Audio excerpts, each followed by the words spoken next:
I want to point out that the sun shines down its power to all the world and makes the wind blow strong as it will.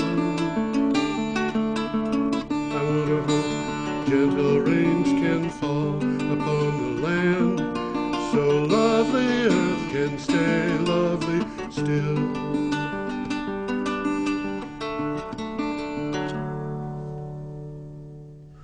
Good day, ladies and gentlemen. This is Energy Week with George Harvey and Tom Finnell. I am George Harvey, and here is Tom Finnell. I'm Tom Finnell.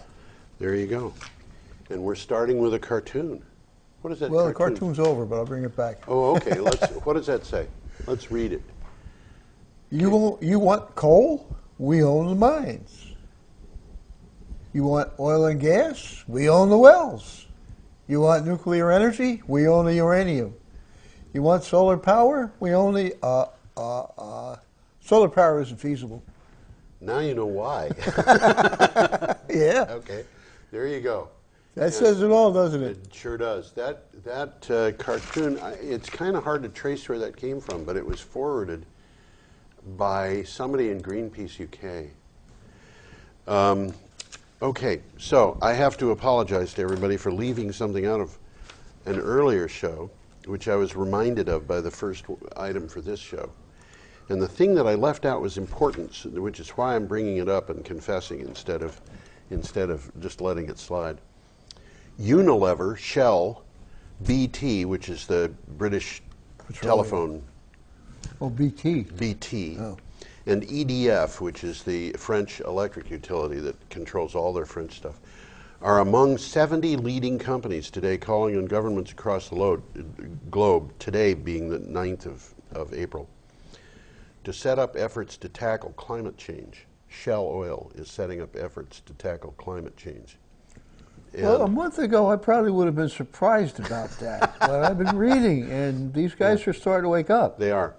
The companies say the world needs rapid and focused response to the threat of rising global carbon emissions, and that organization of 70 companies is done under the umbrella of the Prince of Wales.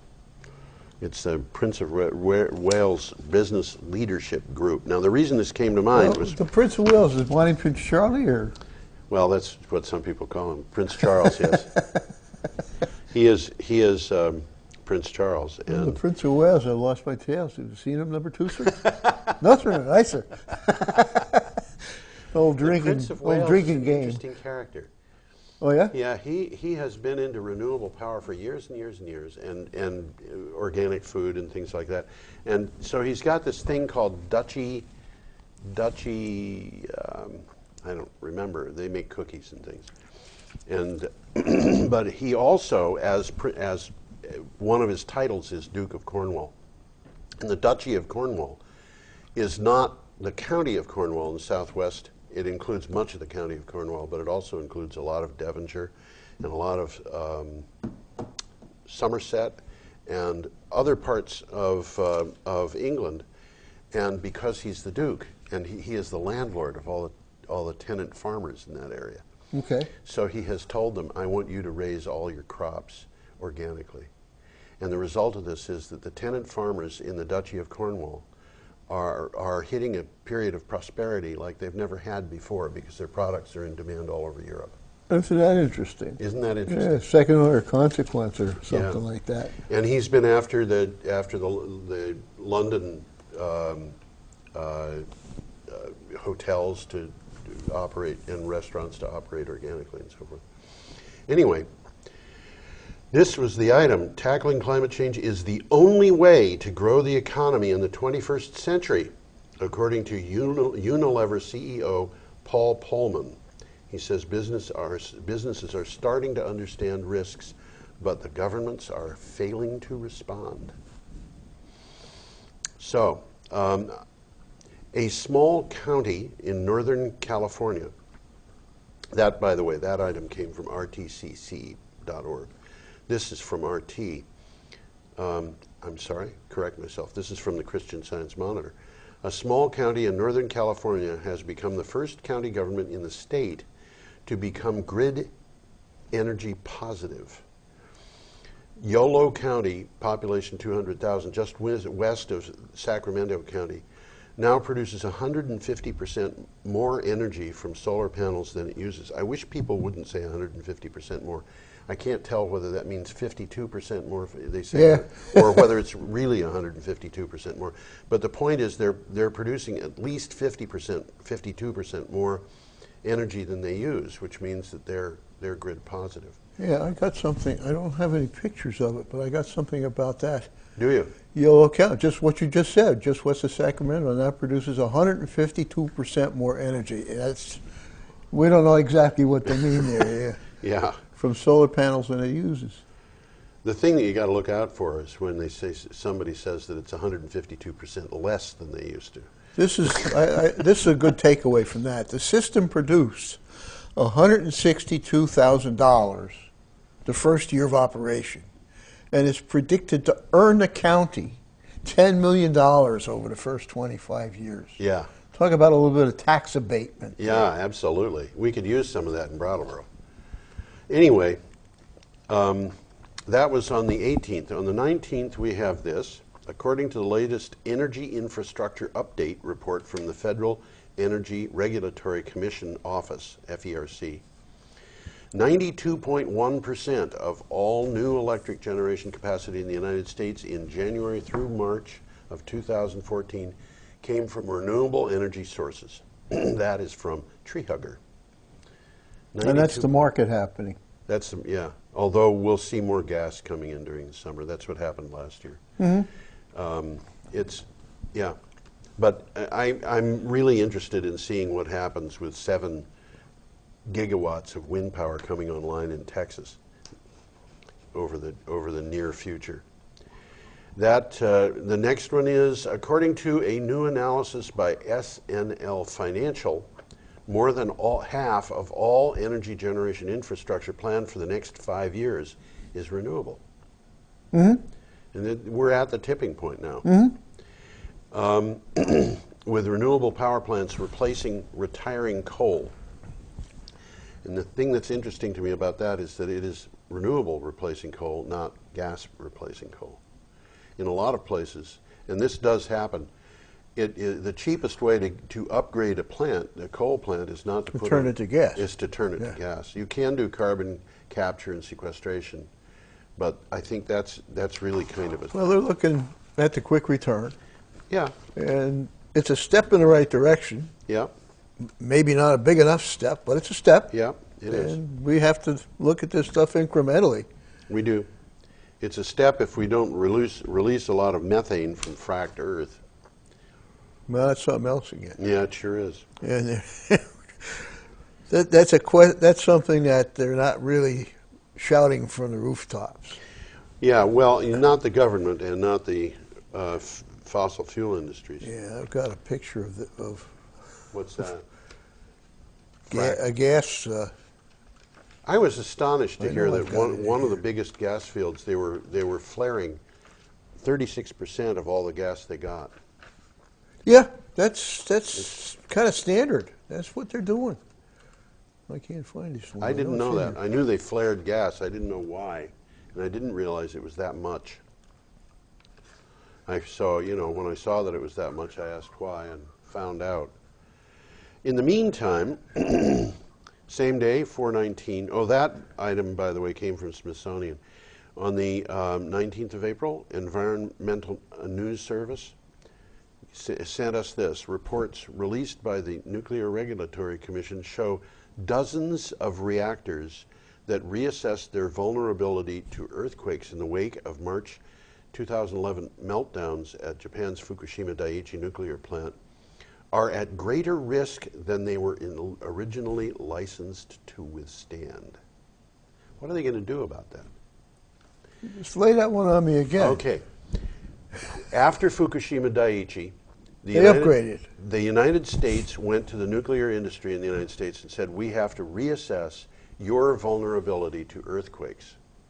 Now, there's a power of earthquake that they had been licensed to right from the beginning. Right from the beginning. They said, this is a possibility, you got to prepare for it. That's right. Okay. And they had projected that they were, the maximum earthquake that they would hit would be a certain level, and they were built to withstand that level, and their licensing was based on their being built to withstand that level. So far, so good. So far, so good. Fukushima Daiichi comes along. The federal government goes to the nuclear industry and says, now we've got to check these plants and find out if your vulnerability assessment is actually correct. Mm-hmm. Well, of course, they don't know whether it's correct, but we're dealing with chance here, and so they look into it more closely, and they found that dozens of these plants were more vulnerable than the level that they were licensed to withstand. So, for example, if you pick a nuclear plant,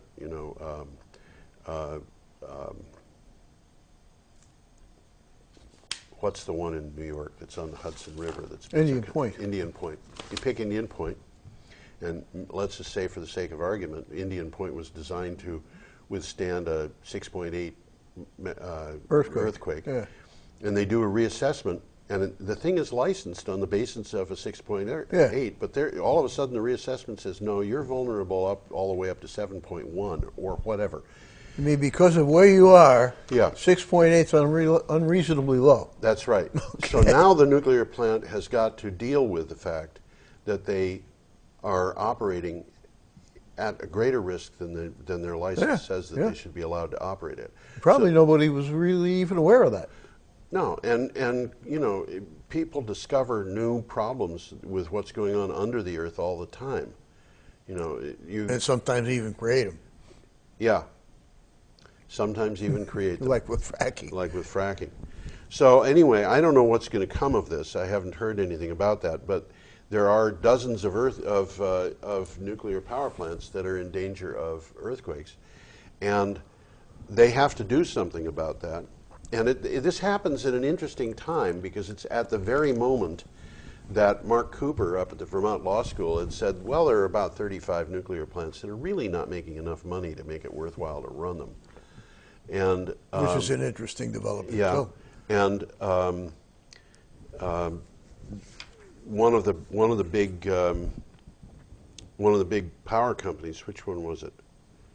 I've got it in my mind. Exelon. Has said we may be closing down several nuclear power plants next year because they aren't making money. And you throw a thing like this on top of a nuclear power plant that they're thinking about closing anyway, and I think that is kind of goodbye nuclear power plant. Makes sense to me. Yeah. So we are going to be watching that, I'm sure, whether we like it or not. Personally, I like it. I'd like to see them shut down. I don't like the idea that they're more vulnerable to earthquakes, but okay, that was on the 19th. On the 20th, we have this. This is an interesting one. The Turkish government is interested in building a new city for 200,000 people, and they're going to heat and light that city with pistachio shells. I read about that. Well, I've heard there's an awful lot of coffee in Brazil, but I never heard there was an awful lot of pistachio shells in Turkey. I don't know. They must be all over the place. I think they must be. But, it leaves us with a question. What were they doing with all those pistachio shells in the past? They're probably floating around on the floor of the Mediterranean Ocean. I wouldn't be surprised. Or sea, I should say. Yeah, they probably weren't doing anything useful with them. Well, the bagasse from sugarcane, a lot of times that just got dumped into rivers, and people, the fish and so forth were getting killed. They're into that now, though. They're into bagasse. Yeah. Wherever it's being generated, yep. People are looking at using it. If it's not being used already. Absolutely, and I'm seeing that very commonly. That some plantations in Malaysia, for example, are using their waste from whatever agricultural systems they've got to power themselves, where they didn't have power before. Mm-hmm. It's a very big deal. It's an important issue. It makes sense, and it makes more sense now than ever before. Yep. And people are looking at it. Yep. Yep. So that was on the 20th. On the 21st, we got this, this is from The Guardian. The site of Britain's nuclear dump at Sellafield turns out to have been poorly chosen. Why? It is virtually certain to be eroded by rising sea levels and to contaminate the Cumbrian coast with large amounts of radioactive waste. And this is according to an internal document released by the Environment Agency in Britain. I did have, and I did see that. I had a brings us picture right of that. back to one of the problems of nuclear power plants is that they're all built on bodies, or not all, but almost all of them. They're on water. On Yep. water. So if you look at them in the United States, there's 10, I think, nuclear plants that are on the Atlantic Ocean. And if the Atlantic Ocean has a problem, those 10 plants suffer. Oyster Creek, as I recall, in New Jersey, in Hurricane Sandy came within a couple of inches of being swamped, which would not have been pleasant. Here is that What have you got? shoreline that you were just talking about. Oh, that's the Cumbrian That's coast? Sellafield. Yep. Oh, that's Sellafield. Pretty place. Sellafield is the site of probably the worst nuclear contamination outside of Japan and Russia. The Sellafield site had several meltdowns and a nuclear fire, which is called the Windscale fire, which was put out because somebody decided to do something more brave than he might have otherwise done. I'll read the last sentence But here. there were, I understand there were 200 pounds of plutonium dumped into the sea at that site.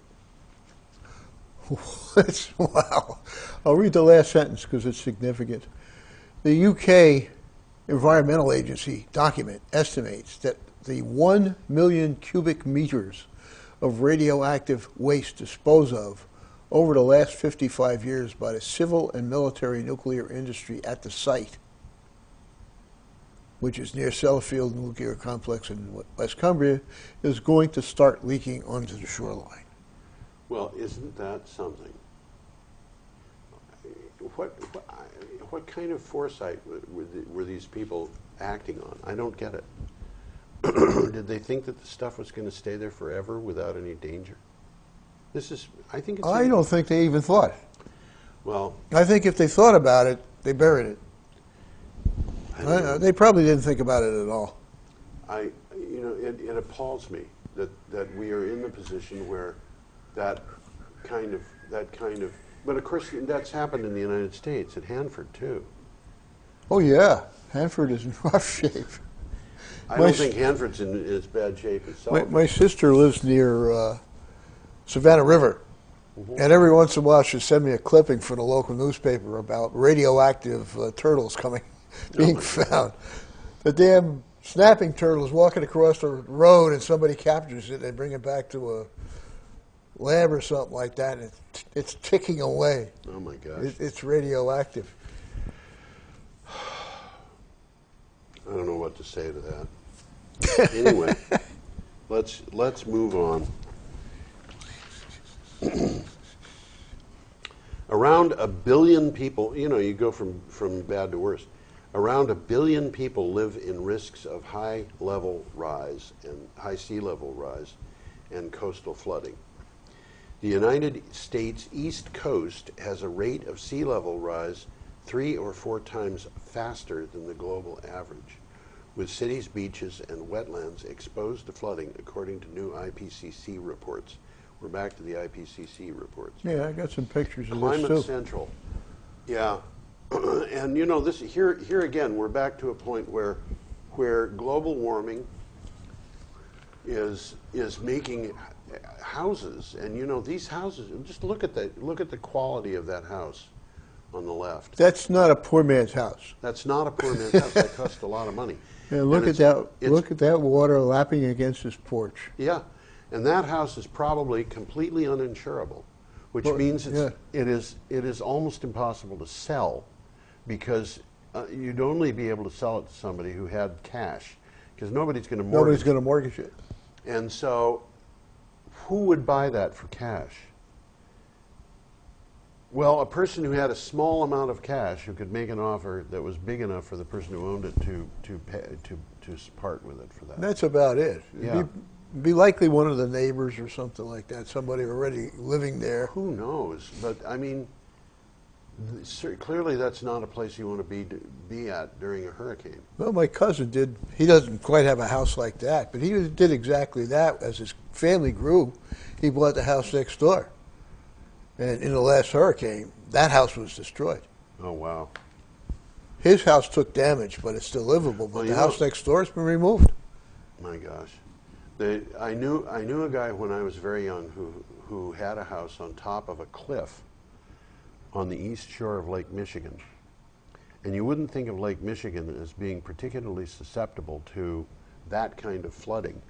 But they had a bad storm, and the waves from the storm washed against the base of the cliff, and the cliff collapsed. And so the house, which was, I think, 150 feet from the cliff, from the actual cliff, wound up being about 25 feet from the cliff. And so they had to build a new foundation, jack up the house, and move it back, which they did. But it was, you know, even and along rivers. I've read about places in the South where you can't get insurance at all, and if you're within a 500-year flood zone. Yeah, that's happening. So, you know, it's destroying property values. It's destroying the values of mortgages that the banks are holding. It's hardly a surprise the banks are upset. It's hardly a surprise the insurance companies are upset. So there you have it. And that other picture on the right is not China. It's not China. That's Salt Lake City. Yeah, well, there you go. The city has set, what does that say? Set ambitious targets to cut emissions. I suppose if you're going to look like that, you'd better set ambitious targets to cut emissions. You know, I was looking at an article this week on China, and I was reading that there are places in China where 7-year-olds are getting lung cancer because of the quality of the air. Yeah. This is how bad it is. It's that bad that children are getting the exact kind of lung cancer that you would get if you were smoking and you were older. Again, they've avoided looking at these things. Well, now they're looking at now they're them, looking and at they're them. doing stuff about Yeah. it. And I wonder if they're, I don't know, I wonder about what's going on in China, because right now they're still building coal plants. yes, they are. Quite a few of them, as a matter of fact. I don't know. Unfortunately, nobody really knows what's going on in China. Well, do the Chinese? I don't think so. Oh, okay. So this is not a secret that was prepared on purpose. It was just an accident that nobody knows what's going on in China. But, you know, if you've got that many people, it's hardly a surprise that nobody knows what's going on. Well, they got cities that they've built in China that nobody lives in. Yes? Yes, they do? Yeah. Why is that? I've read about places where nobody lives, but I didn't I mean, they've anticipated the economy Growth. would grow and move, but it hasn't happened quickly enough. So they got large, nice, neat cities with maybe 10% of what they could handle actually living there. My gosh. Well, there you go. Okay, on the 22nd of April, and I don't know how to say this. The first word is Helmeth. It looks like Helmeth. All caps. The second is EU, both caps. That's Welsh. No, it's not Welsh. I can tell you that. You can tell me Welsh. Yeah. That's starting to ring a bell, though. Yeah. Is a power-to-gas process that can be more than 85% efficient. First, That's an acronym. it's an acronym. I've got that down here somewhere. Let me see acronym if a I can language? pull it up. Is acronym a language? Might as well be. Might as well I be. do have something on that. Okay. Now, I've known that this could be done, and a lot of other people have known that this could be done for years and years and years. In fact, it could have been done, I think, since the Fischer-Tropsch catalysis was first invented, which I think was in the 1930s. The first part of it, which is the most important part, actually, no. This is something that could have been done from the Sabatier process, which was invented in 1913. So this process has been around for over 100 years. And the process is you start by the earlier technology that was known of of electrolyzing water and producing hydrogen. Right. You know, kids do that in their High school, standard high school yeah, absolutely. chemistry. And then what you do is you take the hydrogen, and Sabatier, Paul Sabatier got a Nobel Prize, I think in 1922, because he figured out that you could take hydrogen and carbon dioxide, which you can get from any, you know, gas. Anything that's burning. Anything Yeah. that's burning, gas-powered plant, and you can catalyze the Yep. two. And that produces methane, which you can use as natural gas in a natural Yep. gas plant. And this Helmuth EU is a gas power process that uses exactly that, but they've tweaked it to the point where it's 85% efficient. It's up there. And that, I think, is really interesting. Helmuth means integrated high temperature electrolysis and methanation. How do you like that? And Now it we all says know. power is first, just as you just said, power is first used to decompose water into oxygen and hydrogen. There's your electrolysis. Yeah. Then the hydrogen reacts with carbon dioxide or carbon monoxide Yeah. to produce methane, a main constituent of natural gas. Yes. And you can take that methane and you can do other things with it besides burn it for power. It You says can- it can be used seamlessly in the existing natural gas infrastructure Yes, facilities. absolutely. Just put it into the pipes. But you can also take that methane and you can put it through some other catalyzing systems and turn it into alkanes, which include propane and butane and octane, gasoline. And you can also take that methane and use it for making plastic.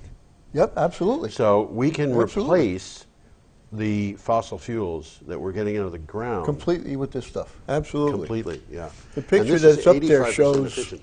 the location of town where they're working on this. Feldheim? Yeah, I think so. They're working on it in Feldheim? No. Like Feldheim was in the news, but for a different reason. Well, maybe I got. It would be cool if They it had was done in Feldheim. that's a different story. That is, they got a Feldheim- mini grid. They have their own mini grid. You know, they put up wind turbines. They went to the utility and they said, "We want to get paid for this." This is years ago, and the utility said, "Forget it. We're not going to give you money for that." And so the people in Feldheim, So they put them up said- themselves. They just said, well, they had the turbines already. They just said, "Okay, we'll disconnect," and they did. So the whole town is disconnected from the grid, which was easy because it was just a farming community of 150 people. Well, it isn't a farming community of 150 people anymore. Since they did that, it has grown to over 2,000. And the reason is because they got lots and lots of jobs. And they Isn't that funny? I love it. But As a Feldheim result is of very these cool. changes, residents pay approximately 31% less for electricity, 10% less for heat. Better yet, the town uses only a small fraction of the generated power themselves and sells the rest back to the grid to the tune of nearly $7 million. The grid each made year. up with them. The same thing happened at the Brattleboro retreat. Yeah. That was very cool. The Brattleboro retreat just said, we're not going to do this anymore. We're not going to pay the money that you charge. We're going to do it ourselves. I just think, and then CVPS came back and said, oh, we didn't think you were serious when you said you'd cut off from the grid. Okay, but we were talking about Helmuth. I don't know where Helmuth was, but that's okay, we don't need it. I think Feldheim was just a great place. What is that picture? This is a picture you talked about this last week. I just put it up there. Oh, yes. As a Isn't this contrast to lovely? Helmuth. I want everybody to look at this. All right, you ever hear of wind turbine syndrome? There's wind turbine syndrome. You got the wind turbine right there, and right next to it is the hospital. Oh, I thought that was a jail or something. No, I it's a thought they were going to punish the prisoners. No, that's a the hospital, huh? And in order to get from the staff parking lot to the hospital, you got to walk past the wind turbine. I had a whole series of pictures on this last week. We didn't get to see Yes. them, but it was the town was devastated by a tornado. Yep, I absolutely. mean, devastated. The town was hit by a tornado that was 1.5 miles wide, and the town was only 1.25 miles wide. And the tornado knocked down, completely flattened 95% of the buildings in town. All of the other buildings were severely damaged, and many, or maybe all of them, I don't know, had to be taken down. But the town council, it isn't a town, it's a city. It's a city A of very small city. tiny city. It's chartered as a city. It's a county seat of Kiowa County, Kansas. And they had a population of 1,250. Their population is now I think about 800. There were a number of people who moved away rather than moving back because things were, just too confused. There were a few people who died, but very few. It was because they had a 20-minute warning, so everybody was in their shelters. But the first thing they did is they said all municipal-owned buildings have to be LEED Platinum certified. So they basically, and then they said we want to generate our own power, and they were able to put up a wind farm of 10 turbines that were total 12.5 megawatts, and that wind farm is 3 miles from the town. So right outside of town. Right outside of town. So the people in the town knew, because they saw these wind turbines going up, and they knew what their characteristics were, and this represented a huge advantage for them. It was a rebirth of the town. So their attitude toward wind turbines is these things are great. They're what's saving us. So they started putting in wind turbines all through the town. And privately. now They're now doing it privately. Yeah, privately. Best Western has 3. Yep. The John Deere dealership has 2. The high school, I'm sorry, it maybe just the school system has 1 of its own. The hospital has the one that you just saw the picture of. It's still up. It's hiding behind us right now. It's hiding behind us. There it is, folks. There. There's the wind turbine. I'm not used to this. But anyway, they've got this wind turbine at the hospital. So, this gives the whole idea of wind turbine syndrome an entirely new character. But, one of the things that I've come across, because I've been investigating this and other problems, in quotes, with wind, and one of the things that I found about the wind turbine syndrome is that it's been investigated repeatedly by medical associations and the authorities in Australia. The Australian Medical Association did, and there was an organization in Western Australia. I don't remember whether that was a medical association or a medical school, but they've investigated this. And what they found, excuse me, what they found was that wind turbine syndrome doesn't happen from the wind turbines alone. You've got to have some other thing there in addition that causes people to feel stress relating to those wind turbines. So it's the stress that's doing it. It's the stress that's doing it. It's not the wind turbines themselves. And the 2 things that have been cited that cause the stress is the construction of a wind farm without consulting the people of the town or giving them any benefit from it. That makes the fact that they're hosting this give them any benefit over everybody else. So they're not bought into it. They're not bought into it. And the other thing is the presence of anti-wind activists. You've got to have one of those 2 where there is no additional statistically analyzable change in what symptoms people have in the area. This sort of makes sense. It does. I'm sure that there's people out there right now who feel like throwing a shoe at me, but I'm just telling you what they said. And I happen to buy that. I happen to think that that's probably true. And my hair looks like a fright, doesn't it? Oh, well. Okay, should we go on or continue talking about I wanted to see what my hair looks like. This is better, folks, than checking your reflection out in a shop window. Okay. Something rare. Oh, the thing about Helmuth EU, I think that was the last thing we read, was from Nanowerk or Nanowerk. I don't know where that is. So. I didn't keep This from Clean Technica, something rare and extraordinarily positive occurred on American television. And we could have reported this last week too, except that I wasn't paying close enough attention to television. Fortunately, through YouTube and 350.org, the rest of the world can see it too. A new cable TV series called Years of Living Dangerously is about climate change in the 21st century. I haven't seen it yet. I've got a link to it. I keep saying I want to see it. I want to see it. That it has Harrison Ford and I've forgotten who all else. The cast of characters on this thing is really. I know how you can get to it. Ah, okay, good. Go onto the Post Oil Solutions website. Okay. And there's a link to it. Good. I should put a link to that at the Green Energy Times website. Well, this is actually a series, as I Yes, understand it is. You can't see the whole series, but you can see the first episode of it, which I think is more than an hour. Yeah, I think the second episode might be out. I don't know, but From what I have read and been told, it's worth seeing. Yeah. Okie doke.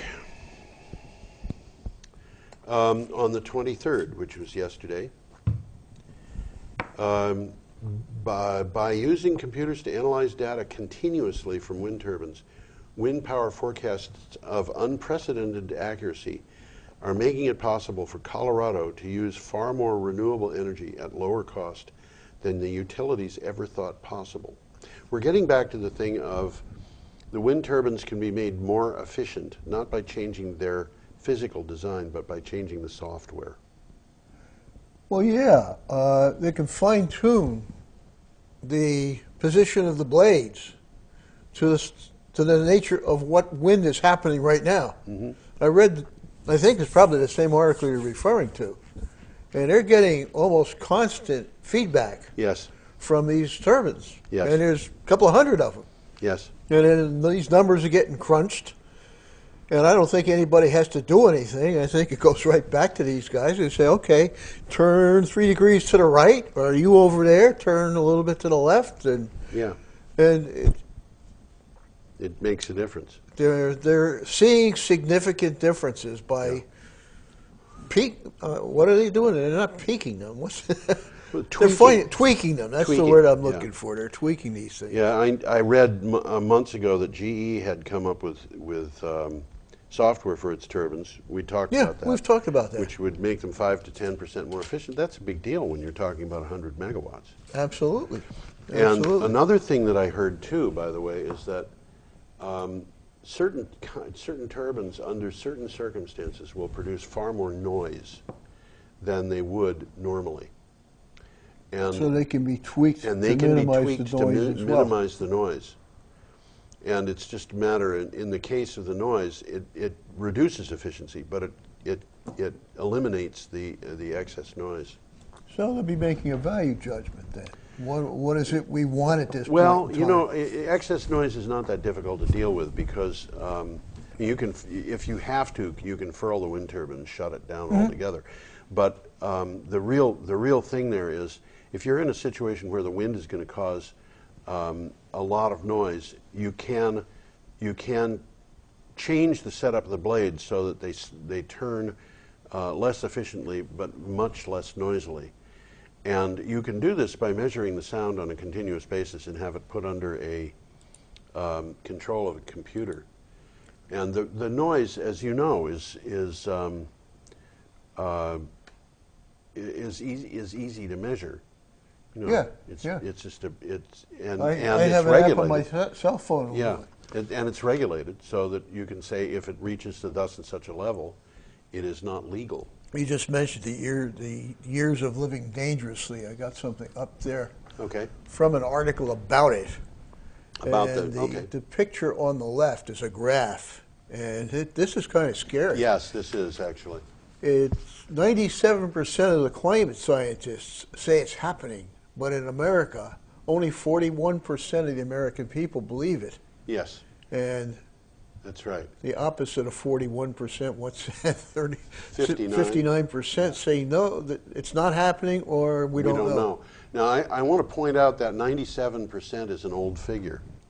It goes back about 3 years to a point where the official position of the UN was that they were 95% sure that it was happening. And now the UN is 100% sure that anthropogenic... UN is now 100%. That's the report just came out. Yeah, the IPCC is saying, I'm sorry, there is absolutely no doubt. This has to be happening this way. 2 and 2 does make 4. It cannot be on any other explanation.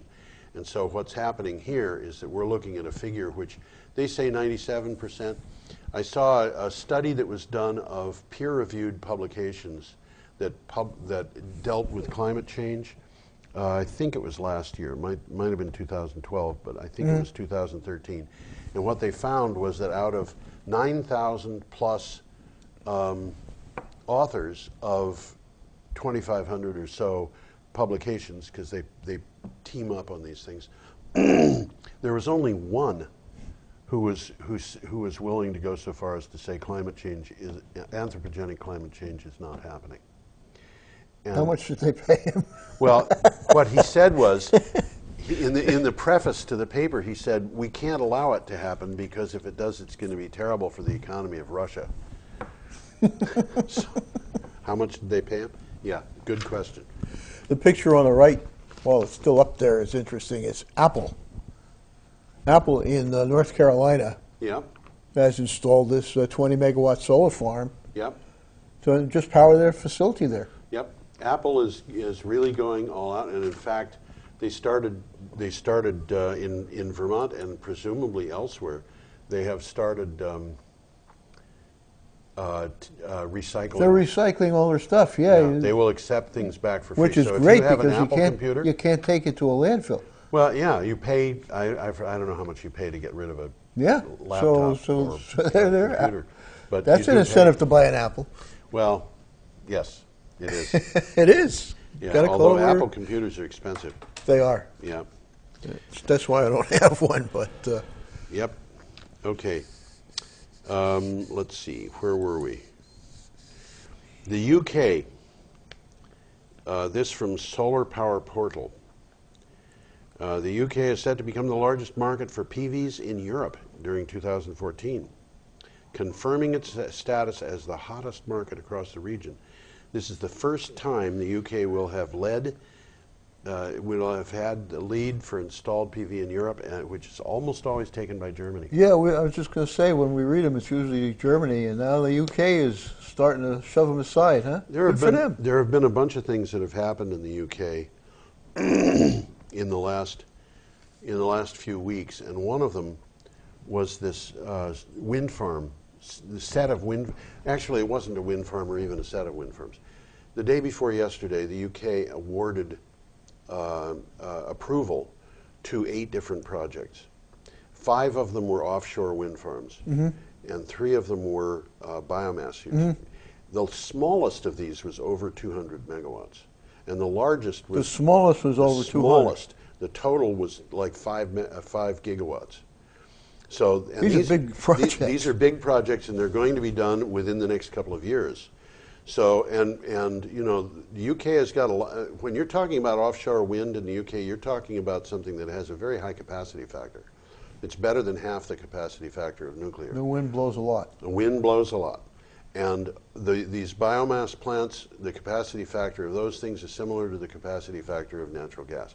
So what we're after here is a situation where they're putting up gigawatts of power in terms of high capacity. This is like building 3 new nuclear power plants, except it's going to be done without having to charge double for the power and so forth. So and it's coming online quickly. Yeah, and that's in addition to the solar that we're talking about now. What they're talking about in the UK is they want solar power to be put just about everywhere it can be, without destroying the countryside. And that means they are really going in for solar on people's roofs. What is that picture? Can you put that up? I guess I can. I don't know what it is, but I want to see it go up on the screen. I want to see what it looks like. This is cool. Where is that? It's in India. It's in India. Okay. It's a grass hut with a solar panel outside. Yeah, right. That's right. And that was an article that we didn't talk about last week, but it was an interesting article about politicians moving people to vote for them by promising to put up solar-powered lights. Because 40% of the people in India have got no power. Well, yeah.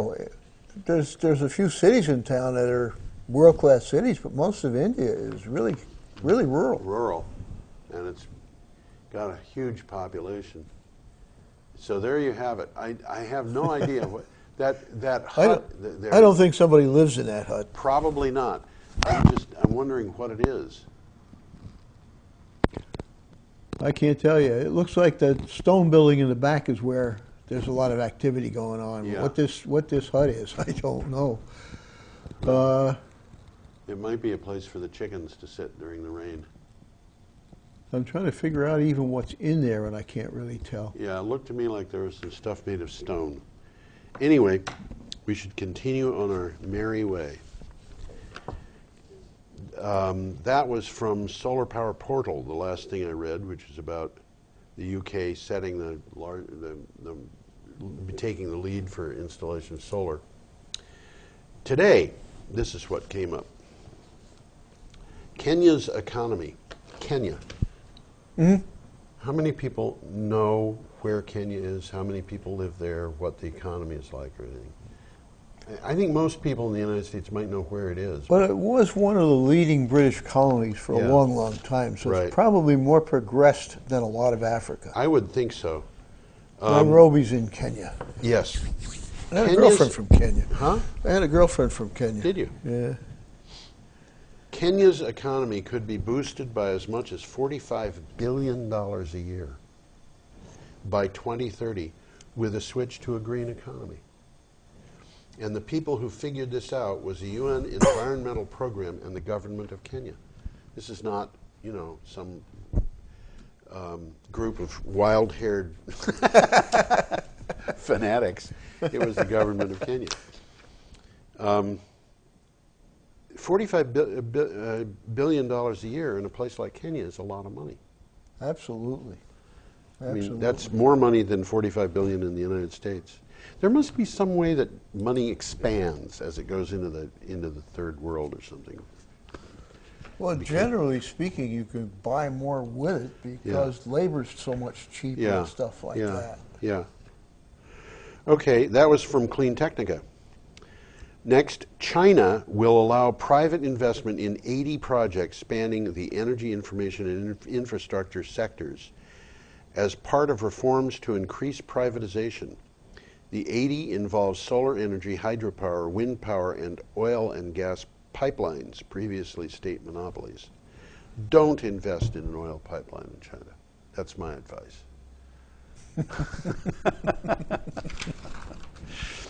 Anyway, that was from the Business Spectator. Wasn't any pictures in that article, so I didn't get any. Ah, okay. Yeah. I have a beautiful picture of China on as the background picture on my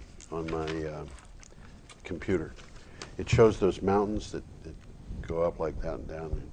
Really weird shaped mountains. There's some weird stuff in China. There's some weird stuff in China, but it's very beautiful. And I had needed support on my computer at one point, and so I called the support hotline, and I of course connected with a woman in India, and she asked.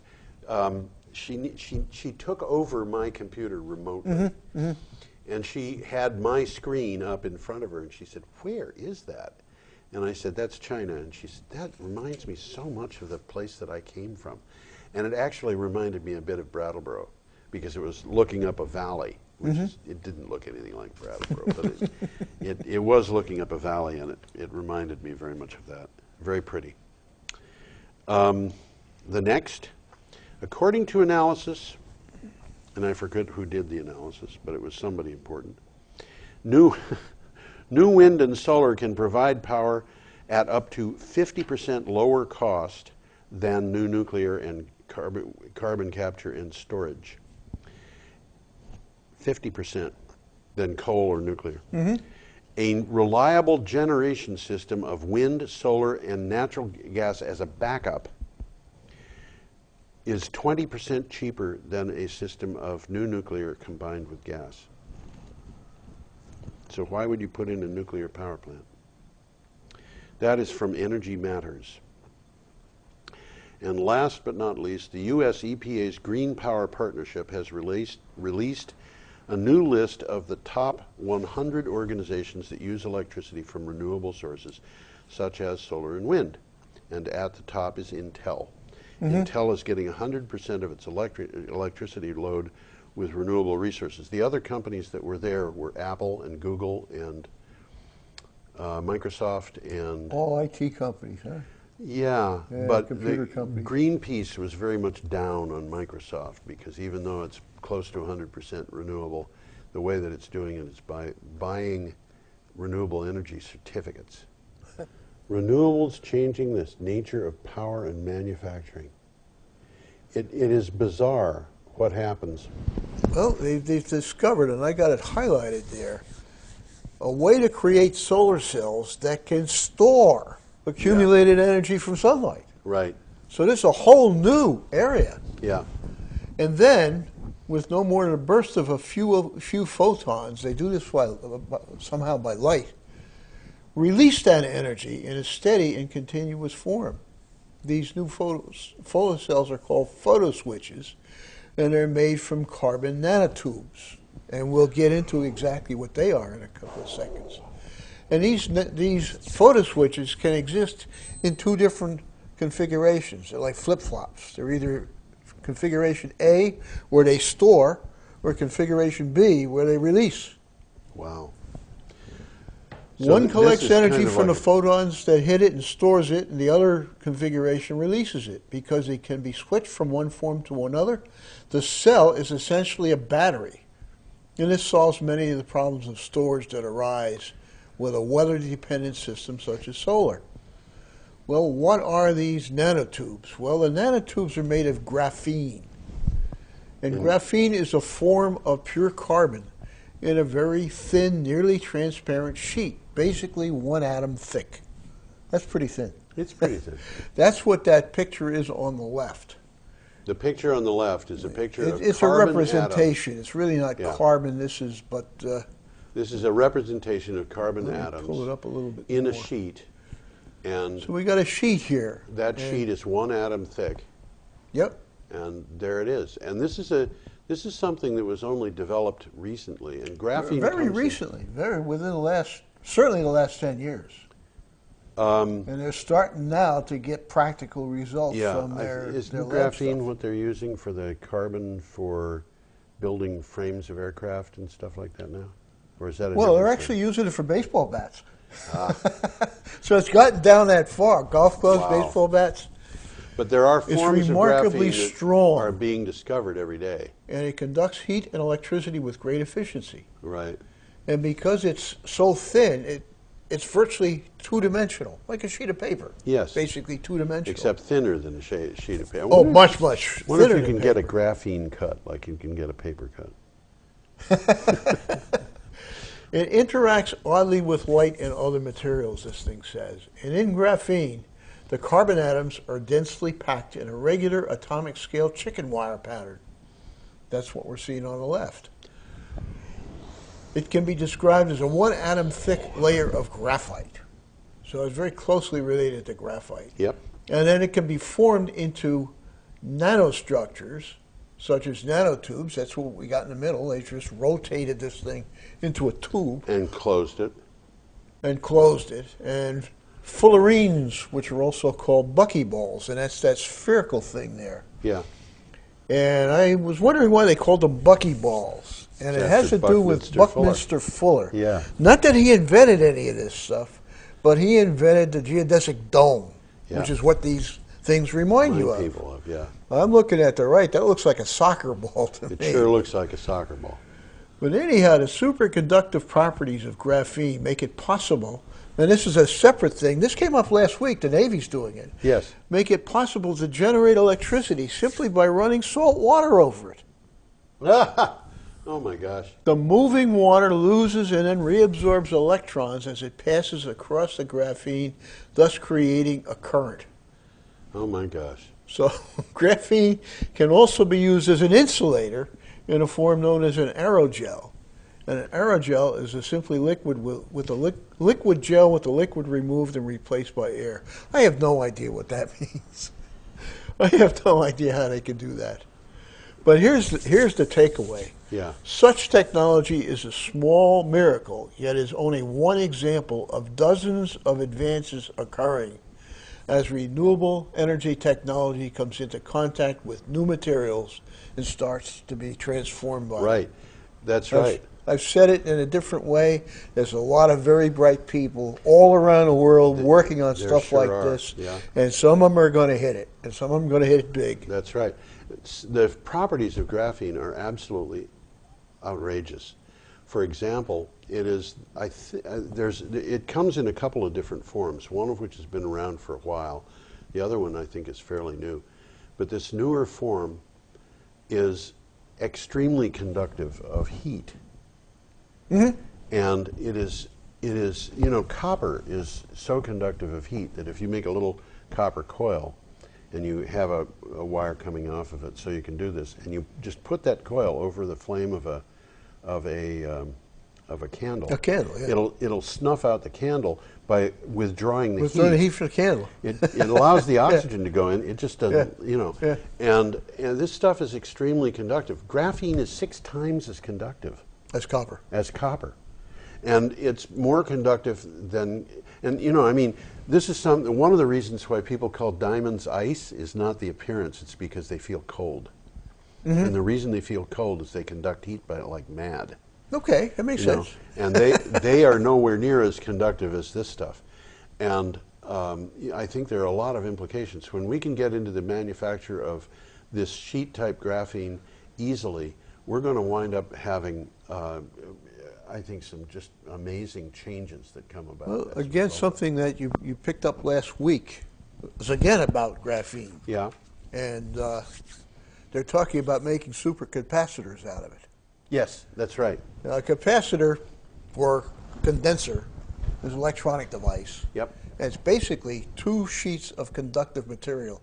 Think of it as like cookie sheets, separated by a sheet of non-conductive material. Think of Which it could as be it could be air.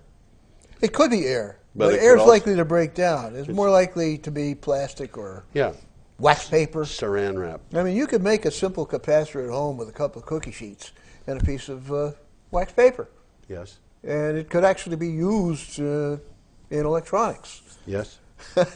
What they've done in the real electronics is taken the analog. It's not cookie sheets, a very thin form of maybe aluminum. They made a little sandwich and rolled it up like a jelly roll and had a conductor on the middle, had a conductor on the outside, and this little tube. It's a capacitor. Yeah. They're now doing this stuff with graphene. Yep. And the only difference is they're much, much smaller. Yes. And they can have the potential of storing enormous amounts of power. By using lots and lots of them. Well, it is lots and lots of them, but the lots and lots of them isn't very big physically. Yeah. I think I said it here when I was in college. A farad is the unit they use to measure capacitance. Yep. Now, a farad, a capacitor of a farad when I was in college was about the size of this room. When we talked about microfarads and microfarads, they were the things that were in radios. Yeah. Now I visualize them using something like this technology in the next 10 years or so as the power in cars. Yes. Now, one of the differences between these and a storage battery is the batteries operate chemically. Yes, and these things don't. These things don't. No moving parts, no chemicals. So you can charge them instantly, or almost instantly. You could probably charge a fat supercapacitor made with this technology as quickly as you can pour gas in a car. Yeah. We've got to say goodbye to people. 7 seconds left. Goodbye, Goodbye, everyone. people. We will stick around for those who are on the internet, but goodbye to everyone else who's watching by broadcast. So I guess what I'm saying is I'm looking at this as a breakthrough that It's a huge. that's about to happen. Huge breakthrough. And when it happens, the electric car is here. Yeah. Well, honestly, I think the electric car is here already. But with this, we could wind up having electric cars that could go very long distances. Well, that's it. The drawback of the electric car right now is 2 things. It takes too long to charge them. Yeah. And you can't carry enough batteries to go very far. Mm-hmm. But that situation is going to be over. Mm-hmm. And it's just a matter of when. I'm saying inside of 10 years. Yeah, I think I've read that analysts are saying the electric car is going to dominate the market by 2020, and I think once 2020. Yeah, That's less than 10 years. that sure is less than 10 years. Well, it's going to take a big big change in storage technology Well, in those 10 years. Elon Musk is building the Yeah, gigafactory. building a huge capacitor. I mean, a huge battery plant. factory, and that's probably going to start with lithium batteries. But you know that he's going to be researching everything that could replace lithium batteries. Oh yeah. I don't know the man, but I have a suspicion that he's not stupid. Yeah. Anyway, well, I wouldn't bet against that. Yeah, the analysts that I've been reading have been saying that they think that the battery-powered car will dominate the market, and this is battery or battery plus some kind of generator, onboard generator. Mm-hmm. So the Chevy Volt would be part of that. Plug-in Prius would be part of it. Right now, that makes sense, but eventually that isn't going to be necessary. I don't think it is either. And the infrastructure is going to be everywhere. Yeah, and when you have, like with these capacitors, the ability to charge a battery virtually instantly, or charge a capacitor virtually instantly, and also, you know, these capacitors that are made of graphene. Graphene is extremely expensive. Now. Yeah, it's like graphene today is like solar panels were in 1980. You know, it's a very high price. But you know what's happened to the price of solar panels? They're about 0.1% or less of what they were in 1980. And so, as the price of this, as these things, this kind of graphene is really something that, as I understand it, only appears in a laboratory. If you want graphene, the easiest way to get it is to make it yourself. At this stage of the game. Yeah, and by the time we're done, when people know how to make this stuff in large quantities and turn it out like sheets of paper, it's going to get turned out like sheets of paper, and it's going to have a cost like sheets of paper. Exactly. And so you're going to have a car that's powered by a power plant, depending on a bunch of sheets of paper that have been rolled into a jelly roll. That's right. And I'm picturing a battery that's about the size of a broomstick. Really? And the whole floor of the car would be made of these little broomsticks. Yeah. And it's going to be able to store enough. I can visualize this. Store enough energy to go 500-600 miles. I can absolutely see that. Yeah. Yeah. And the one thing that's dangerous about it is you don't want to touch the leads. Well, yeah.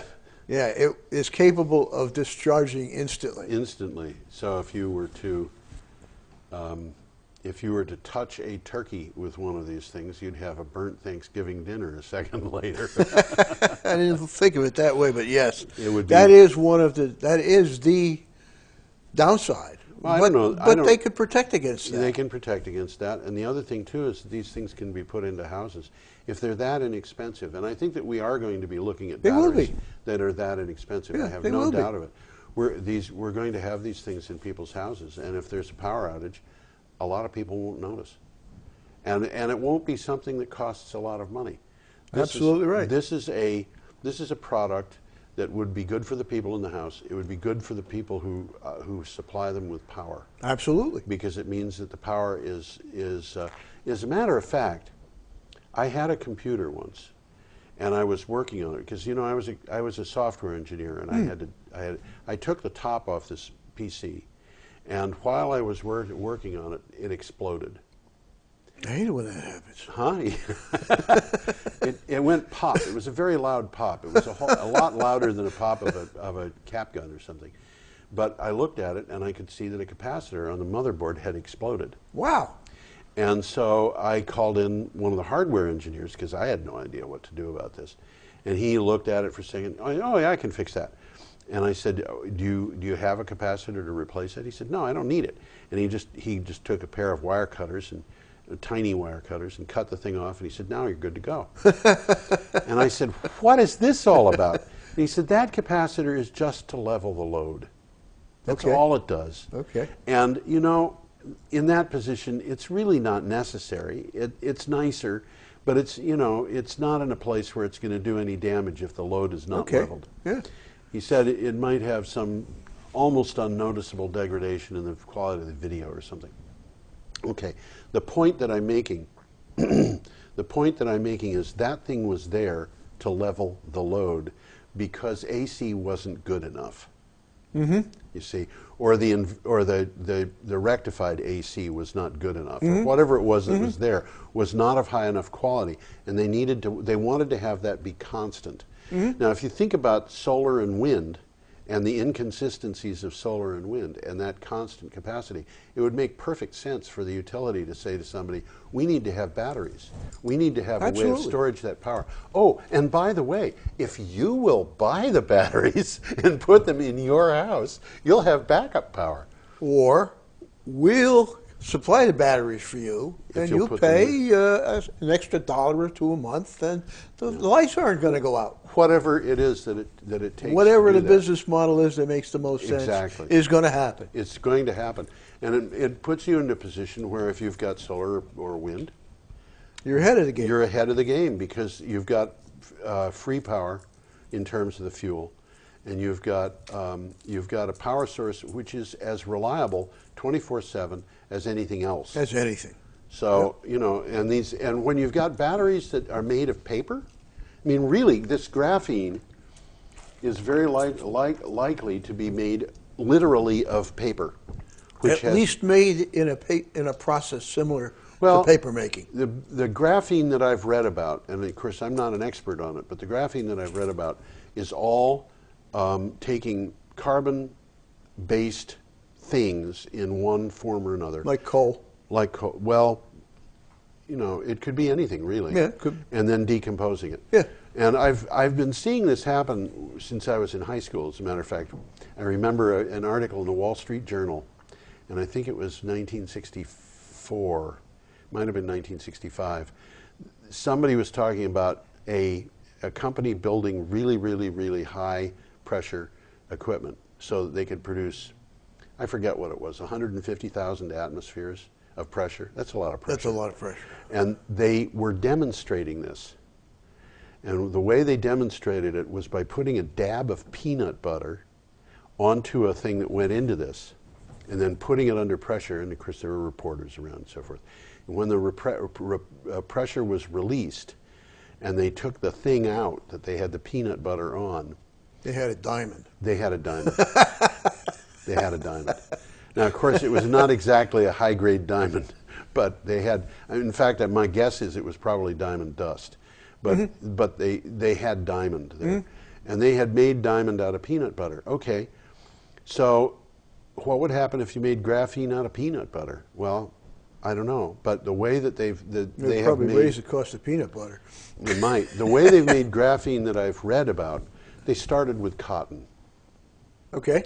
And they made cotton threads, and the cotton threads were subjected to high temperatures, and in a proper environment. And when they came out, when these threads came out, what they had was threads that were made of carbon, pure carbon, and that carbon was a form of graphene. And now this is the sheets, and you're not going to get that by decomposing paper. But you are likely to get something that would be as a really good capacitor by taking paper, ordinary paper, and converting it to carbon, just like you said, and making that jelly roll out of it. Just last week there was something about, I think it's University of Washington or Oregon, something doing exactly that. Yeah. Doing it in the lab. And the particular paper they mentioned was filter paper, coffee filter paper. Okay, coffee filter paper. Yeah. All right. And what you do with this is you turn it into the carbon, and then you put, I don't know, I suppose you could paint it with shellac if you felt like it, and then roll it up and have that. Exactly. Have that shellac being exactly. the thing that is the insulator. And so or a thin film of non-conductive. Saran wrap. Non-conductive graphene. Oh, okay. That can be made non-conductive too. Oh my gosh. You can make the whole thing out of graphene. Well, and you could run the whole thing in a kind of a paper making process, very similar to how they make 2-ply toilet paper.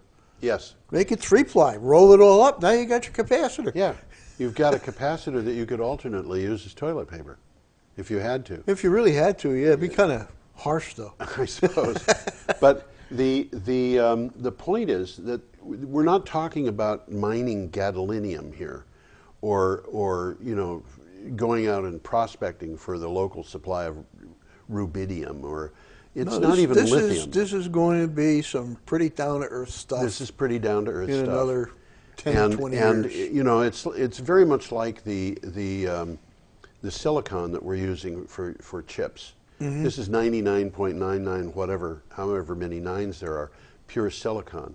Well, what is silicon? Sand. Yeah, it's you know, and why is it expensive? Because it's extremely pure. It's not easy to purify. That's what makes it expensive. Well, the same thing is going to get true of this.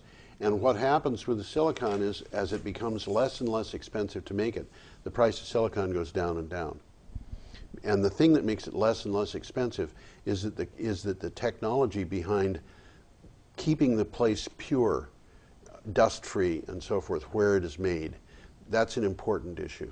And issues like that, which are just nitty-gritty issues that people have to face, do some standard engineering on, they don't need to know. The people who are driving the decrease in the price of silicon are not silicon people. They are ordinary engineers and other scientists of various backgrounds who are figuring out how to make a better dust filter so that you can get the ventilation system not to have dust in it. This is very important stuff, but it's very down to earth at the same time. And when you're dealing with paper, like you said, you know, you're talking about toilet paper, you're talking about coffee filter paper, and we're not talking about lithium, and we're not talking about lead either, because you know, lead has got its issues. It's cheaper than lithium, but it's, you know, it's got its issues. And as that happens, I think, you know, I think that we're going to see an energy revolution that even a lot of people in the energy workplace don't anticipate. Well, things are changing. The old model that worked so well for the last century is over. Yeah. As we know it, it's definitely over. Yeah. And the new model is going to evolve, really. Yeah. It's not going to be thrust upon us. It's going to grow. It's going to evolve. And in 100 years, it's going to look very, very, very different from very different. And I today. think there are very few people who would be able to anticipate. In fact, I don't know if anybody would really be able to anticipate all of what that's going to look like. I don't think so. I mean, there's a lot of people can guess, but there's a lot of variables, some of which haven't even appeared yet. Yeah, well, you know, Jules Verne, I'm told, foresaw the advent of television. Okay. But he believed it would happen in 2,000 years. How about that? How about that? It's hard to anticipate some of these things. But I do think that we're going to see a change in we're going to see a change in everything. Absolutely. And I think a lot of it, maybe most of the overwhelming majority of it is going to be a positive change. We can hope. I'm optimistic that that is going to happen, and it's going to happen through just normal processes. It's not going to come from the top down. It's going to come from the bottom up. Somebody's going to come up with a better way of doing something. Somebody else is going to come up with a better way of doing that. And eventually they're all going to be adopted. You know, if you're thinking about that, if you look at the history of the computer, computers were big and scary. You know, when I was a kid, computers were big and scary, and we were anticipating the idea that big government would own them and they would keep track of us. And maybe they do. I don't know. But maybe. But I mean the way that they were anticipating in those days, it was like there were people, I suppose there still are people who believed that the government was going to know where you are 100% of the time. Well, right now they do. I have a cell phone in my pocket. They know where that is. My cell phone. And it's shut off. The only way they don't know is if you take the battery out. Well, my cell phone, they don't know. They don't know where. They know where it is. No, they don't know where it is. Oh, okay. If it's off, it doesn't have GPS. Okay. They don't know where it is. They don't know where it is. Yeah. Anyway, my cell phone is too cheap and just simple for that. But they probably don't know it's yours. They probably don't care. But yeah, that's also true. the thing that made the computer revolution, as we think of the computer revolution, was the introduction and rise of the PCs. Yeah. And by which I mean not the IBM PC, but I mean, there was functioning computers in the 1890s, but they were mechanical. Yes, and I've seen. And they worked. I've seen some of them, and they were pretty bizarre. But I used to work for a company that still had one. Did you? Yeah, I was sitting on a. I can remember, somebody saying, "This is how it works." If you wanted to add 11 and 2. You'd turn a crank once and move the thing over, and you'd turn it once, that was the 11.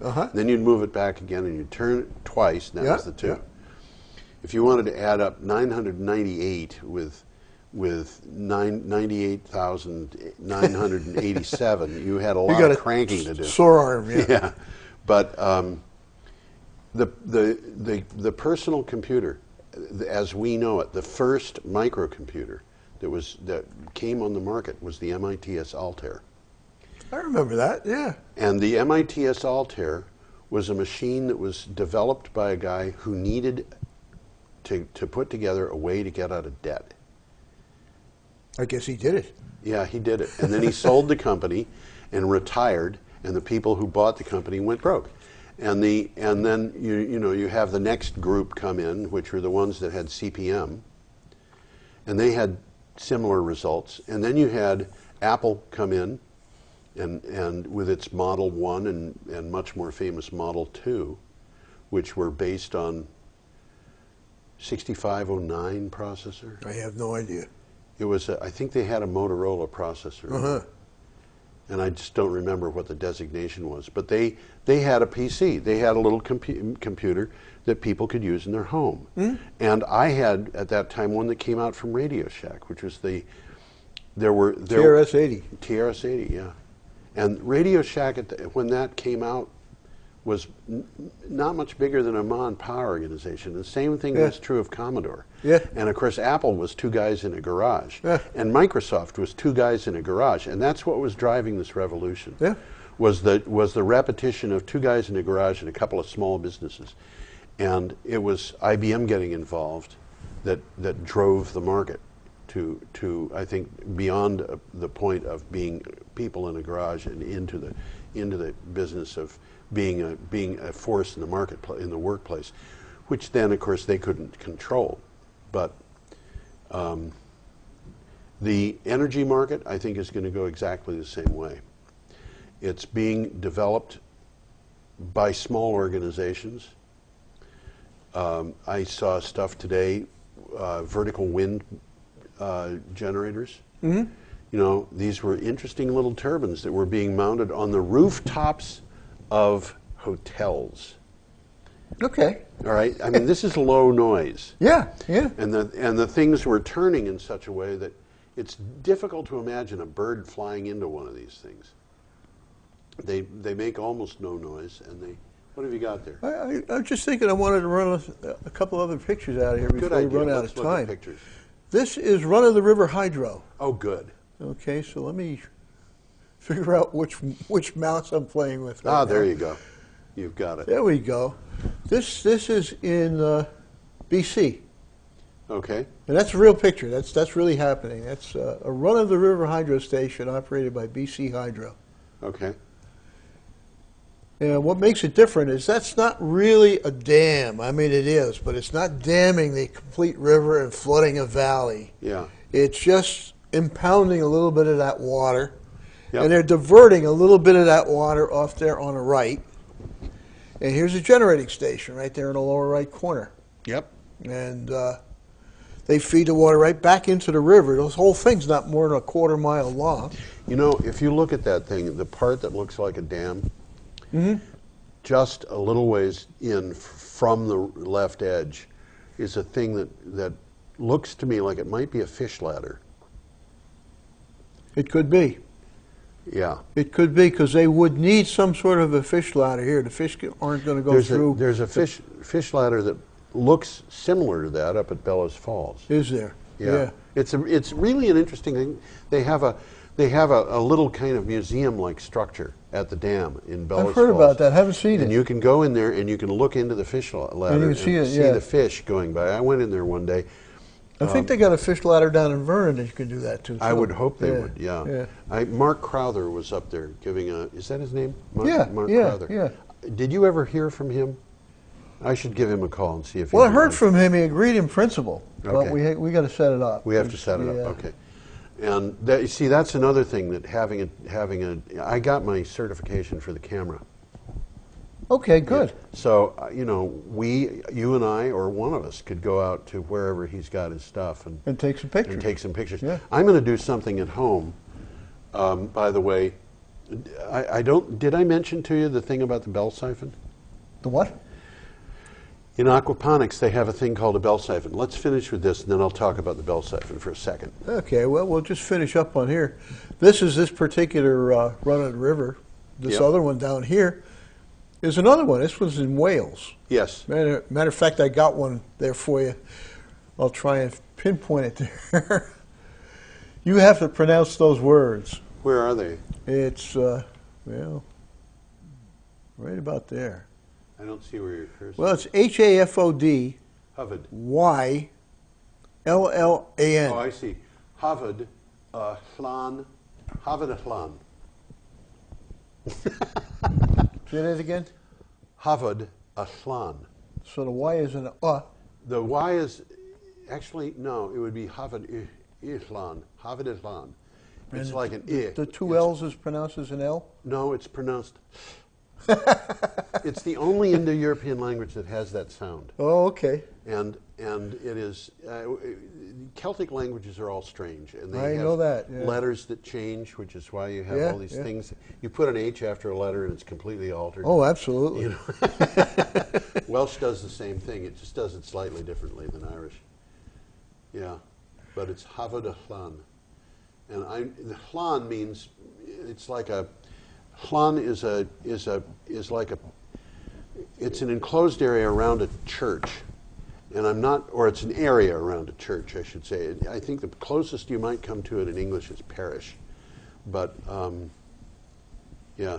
Well, the story here is there's a Wales National Trust who's got the job of looking after the castles and Yes. the art. Yes.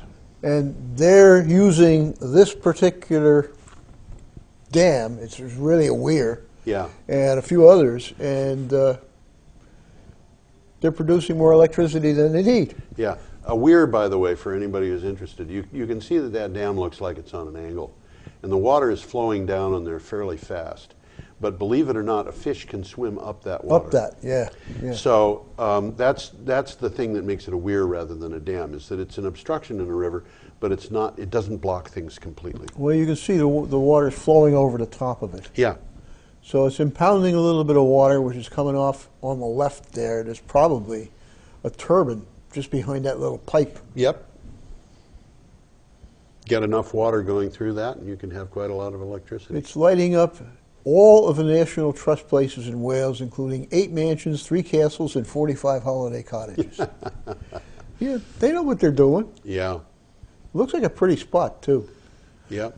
Well, that was what I had about Running River Hydro. Okay. And kind of a sequel to what we had yesterday or last week. Yeah.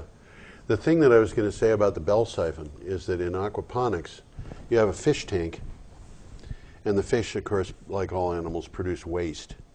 But the waste is floating around in the water. Mm-hmm. And then what you do is you pump the water, which means that you're pumping some of that waste, into a grow bed where you've got, and this is like hydroponics, where you've got just water running over the roots of the plants. And the way the grow beds work, one of the ways to do it is what's called an ebb and flow system, where you pump it until the grow bed is full of water, and then it flushes the water And you out. let it, yeah. And that keeps the roots both wet and oxygenated. And you can grow many, many plants in that kind of situation, far more than you would imagine. And the way that you control that ebb and flow can be what's called a bell siphon, which is a siphon system that has no moving parts. And the water goes up until it hits the top of a standpipe, and then it starts down the standpipe, And, Okay. and then it forms enough column of water going down that it will rush. Now that whole system is covered by a pipe with a much larger pipe with a cap on it, so with holes in the bottom. So the water will rush in through the holes in the bottom, and it'll go up the pipe, but there's no way for air to get in there. So the thing sets up a siphon. And, Okay. and there has to be some way to break the siphon when the thing gets to the bottom. Otherwise, bubbles come in and they just kind of go down with the water that's going down, and so it never really breaks the siphon. So what they do is they have a tube that comes down to the point where you want to break the siphon. When it reaches that, the tube sucks air up, and that theoretically breaks the siphon. But when it does that, the water in the siphon suddenly drops, which raises the water around where that tube is, which means that now it's sucking water again, and that water will cause the siphon to restart. So you get this kind of chaotic situation that can lead to a stable situation where the thing is slowly siphoning and it's not doing its job. So I thought about this for a little while, and I decided the thing to do was to bring the tube down and then to loop it back up again, so that as the water level drops, first it hits the end of the tube, and the water level just drops in the tube like it drops in the rest of the system, until you get to the bottom of the loop. And when that happens, the water in the tube gets sucked up, but the end of the tube is not underwater or even near the water level. So the siphon just stops flat. And we've been experimenting with that for the last few days. It works really nicely. So this thing cycles. It cycles. Yeah. Yeah, and you have a pump that's always pumping. Yeah. The only moving part in the system is the pump. So I've got a I think it's a 7.5 watt pump or something like that is pumping. Like a fish tank pump or something. Yeah. It's a very small pump that pumps, I don't know, it might be, I'm going to say I'm going to guess that it pumps about 4 gallons a minute. It's not very much, but it pumps it in, and it's pumping into a grow bed that's full of shale, and when that thing has about 30 gallons in it, it dumps the whole thing. So the cycle goes for over a period of about 12 minutes. So the roots get wet. The roots, the roots are underwater. They're in the air. They're underwater. They're in the air. They never dry out. They never get soaked. They never Waterlogged drown. Yeah, exactly. Interesting picture you got there. Yeah, let me pull this one up. But that bell siphon is something that I want to get. I saved a picture. The picture is about a program where British Airways is going to power their jets with fuel made out of garbage waste. And this was just in the picture. But I looked at it and said, what's going on here? It looks like the plane's sitting on top of the other one. Yeah. And it's not. It's landing. On the other side of the other one. That was a wreck. That was a wreck. And that was a wreck that happened in July in San Francisco in 2013. Wow. So it's still, well, I don't know when this picture was taken, but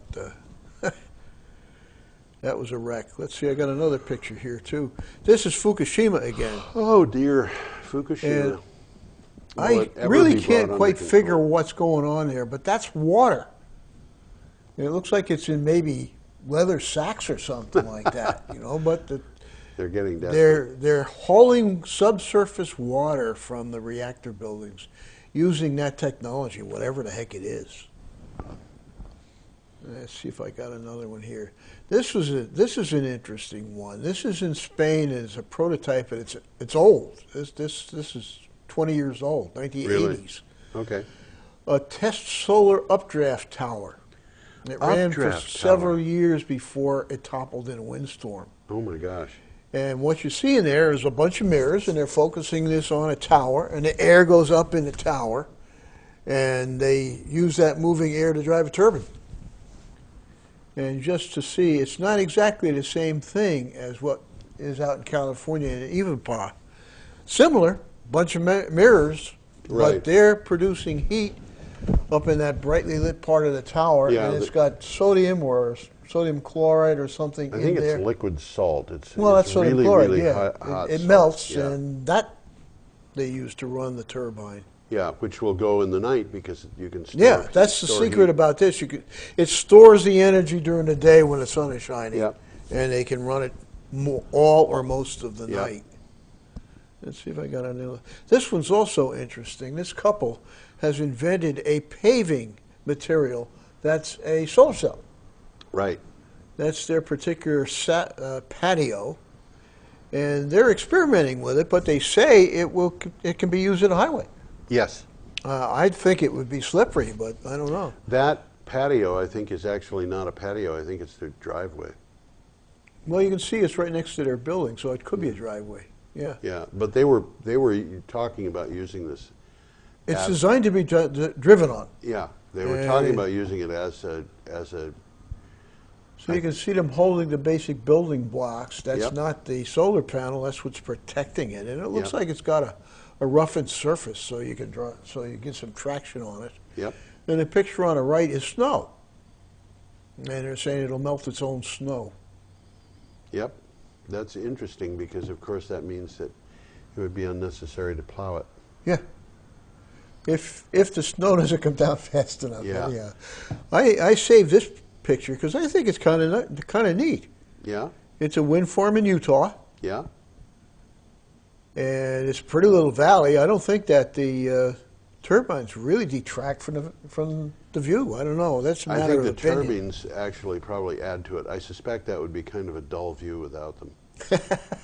Just imagine that without them. I mean, it would be nice countryside and so forth, but without. That's interesting, but yeah. I mean, I look at that, and I'm not in any way offended. Well, I told you about the tourism polls they had in Cornwall, where they found that for every person who objected to the wind turbines, there were three or four who found them attractive. Yeah. So they were a plus from the point of view, not a strong plus, but they were a plus. Now, this graph is based upon what actually happened. This isn't a projection. Top sources of new U.S. power capacity during the first quarter of 2013. Yep. And it's solar by far. Wind is very close second. Natural gas, distant third. Solar in this is almost 50% of the total. Mm-hmm. And This is unfortunately just the new stuff. yeah, I know, but this is what they it's were moving talking in the right about direction. when we had that article that we talked about last week, where the guy was saying it's only 1% of the capacity. Yeah, but it's yeah.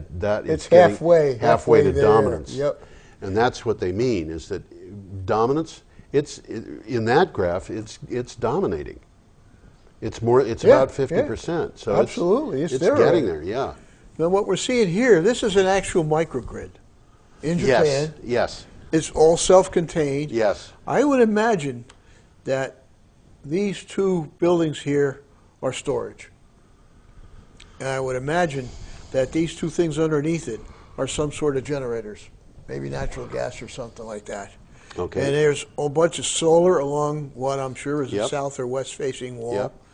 And other stuff in there I don't know. But Yep. this whole grid is self-contained. Yep. And I don't know if it's feeding that building in the back. I don't know much about it, but it just shows that what can be done. And the takeaway from this thing, as I got it highlighted, the grid should be treated as a public good like buses or subways. Yeah. We as a society think that these are important assets, even if we don't all use them. Its cost should not be borne entirely by those who remain dependent on it. Yes. It's a public good. It's a public good. Yeah, Yes, that's absolutely. that's what they're saying there. Yeah.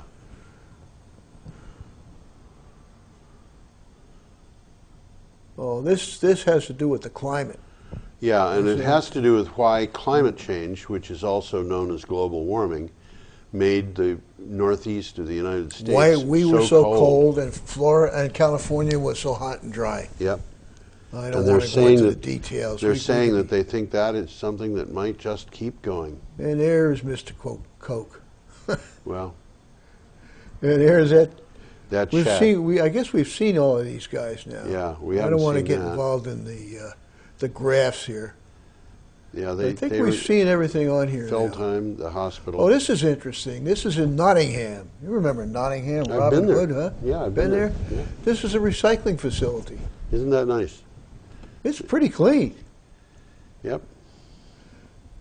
This is, the company that's behind this is called Chinook, and their unique process recovers valuable materials, including all of the discarded waste metals, and generates significantly more than 1 megawatt of clean, green energy from a typical ton of residual household or commercial waste.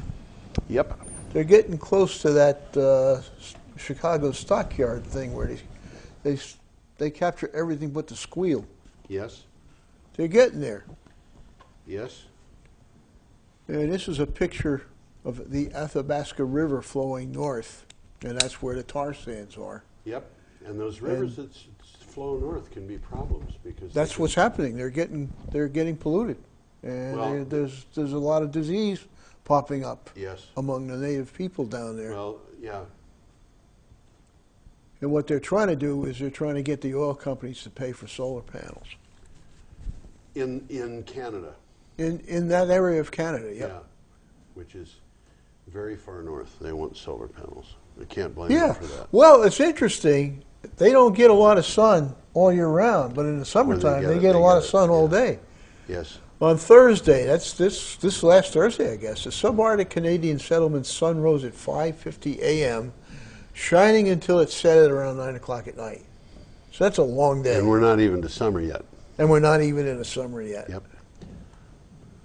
We've seen this guy, we've seen these guys. This fascinates me. This really does. It fascinates a lot of people, I'm sure. And this is about power balancing. This is about the fact that the demand changes all day long, and the power has been constant. And which now, that thing of the capacitors, the jelly roll capacitors, yeah, is going to be a big help. that's in that. going to resolve this problem. Things like so, that are yeah. going to resolve this problem. This we saw. I think that's the end of my pictures. Yeah, Well, that's the thanks end for of them. doing that, Tom. And I think it's probably time to say goodbye to everybody. It probably is. I've run out of pictures. We got nothing else. We just don't have anything more to say. I'm not up on the sports, so. Hey, you look good with your hat on. Isn't that nice? I'm very proud of myself. Yeah. I'm being careful. Well, good afternoon, everybody, or good night, or whatever it is Whatever when it you're is. seeing this. Absolutely. And we'll see you next week. I sure hope so.